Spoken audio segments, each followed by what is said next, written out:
Hey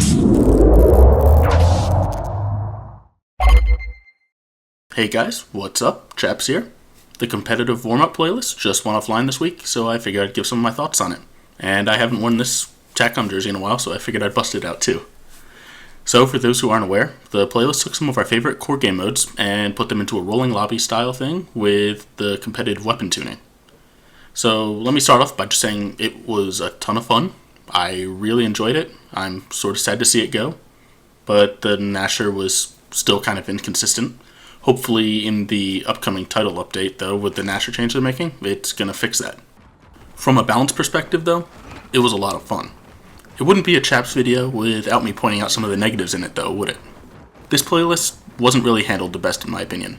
Placing it under the competitive playlist as opposed to developer playlist or the special event playlist was a big missed opportunity. Many of the people that I play with didn't even know about it. This leads me to believe that there was a large skew in who was playing. There were probably a lot of competitive people out there with minimal core people, or at least a small number compared to what it could have been. Besides that though, it was great, and I'm hoping this is a sign that TC is looking for a universal weapon tuning in the future. Universal tuning is something that seemingly a majority of the fans have been asking for since launch. So you have core players saying, we want core settings, we want the competitive people to play this way too. You have the competitive players saying, we want competitive settings and the whole game should play with this setup. On top of that, neither group is really completely happy with the settings that they have in the current tuning. So hopefully TC is addressing that in this next tuning pass they do. As far as which tuning is needed as the universal tuning though, I believe that neither group is right. Core is too powerful. Competitive is too weak. We need a nice middle ground between the two. If I had to guess, I'd say it's somewhere between 2/3 to 3/4 leaning towards the competitive end of things. So let's take a minute now and discuss why we have these tunings and why we now need a universal one. The split tuning was created in order to give competitive people a playstyle that fits what they like, but also allows new players to enter the franchise without seeming completely overwhelmed. The core settings are just too powerful for the type of play seen on the competitive level. It's just way too lethal. On the other hand, it's difficult for new or less skilled players to get some kills with competitive settings. This is a huge turnoff for anyone trying to get a fresh start in the series. So, TC took the route of split tuning.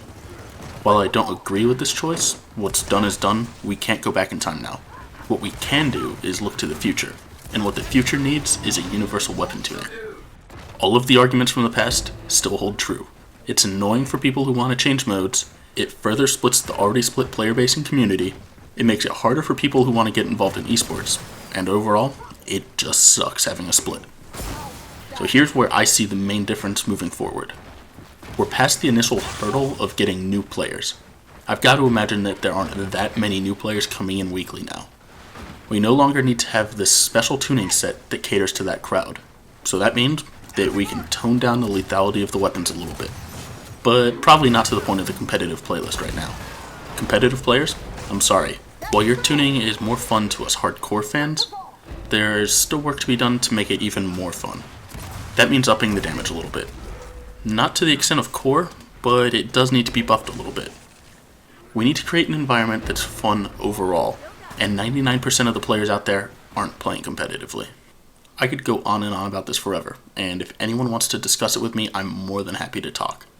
But I'm going to call it here for this video. I think I've hit my main points. This crossover playlist was a great taste at what's possible, and I really hope to see it again in the future. If we don't see it again in the future, I'm certainly hoping that it's because we finally got that universal weapon tuning. TC may have not thought it was very practical at launch, but it certainly seems like it's where we need to head in the future. I hope you guys enjoyed this video, and I'll catch you later.